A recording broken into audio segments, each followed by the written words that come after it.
In our every deliberation, we must consider the impact of our decisions on the next 7 generations. Why 7? Because they recognized trauma cascades forward through generations. Healing also cascades forward through generations, and it takes approximately 7 generations for severe trauma patterns to fully clear if healing is active. I don't know if I fully agree with all this, but I believe that we are healing right now and we can completely stop this in its tracks, full stop, and that's what's happening. But I just take this with a grain of salt. Come on, darn it. Okay. So this aligns with epigenetic research, and maybe it'll take 7 generations for it to clear out of our DNA. I don't know that much. There's a lot still to be seen, so we'll find out. Time will tell. This aligns with epigenetic research. While first-generation trauma effects are strongest, subsequent generations show diminishing effects if the pattern is interrupted through healing. The inverse is also true. If trauma is not healed, it compounds across generations, getting worse, not better. So this all will continue to get worse and worse and worse and worse over time if we don't stop it right now. And eventually it'll all just blow up. Your choice matters beyond your lifetime. The collective dimension, how sick lineages create sick systems. Individual lineages don't exist in isolation. Millions of traumatized bloodlines intersect to create collective systems.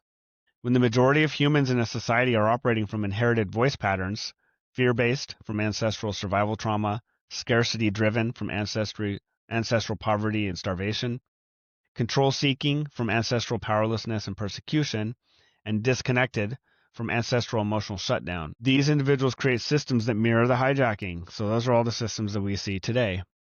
Economic systems based on competition, hoarding, exploitation, so mirror scarcity-driven voice. Political systems based on domination, control, and division. Those mirror fear-based voice. Social systems based on hierarchy, exclusion, and judgment. Those mirror unworthiness-based voice. So like in India, they have the caste system. Religious systems based on sin, punishment, separation from divine. Mirror shame-based voice. And this is a difficult one because I'm using the word Christ, like for crystalline and like crystalline consciousness, Christ consciousness, but there's so much religious baggage and dogma attached to the word Christ that like it just triggers people. But I'm okay with that. I think it's actually a great thing that what we're doing triggers people because it should trigger people. Because it's not triggering the divine spark within, it's triggering the demons. It seems like most demons hate the word Christ. Like Christ has become like the worst word in the world. And that's a good thing, actually. We can use that. We can leverage that because that exposes the demons. Sick cells create sick tissue. Sick tissue creates sick organs. Sick organs create sick organisms.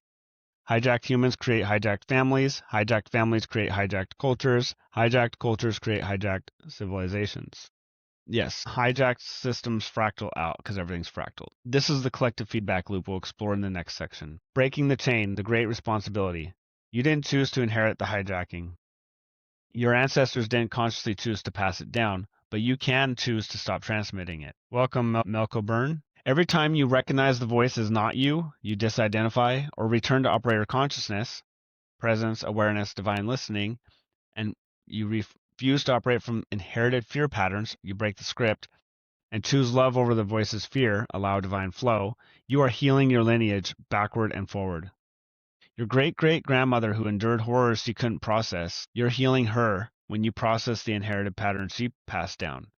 How cool is that? Because we live in the quantum. So we actually affect the past and the future simultaneously. It all rolls into the now moment. So your great-great-grandchildren who will inherit your genetic and epigenetic legacy, you're healing them when you refuse to pass the voice hijacking forward. This is sacred work.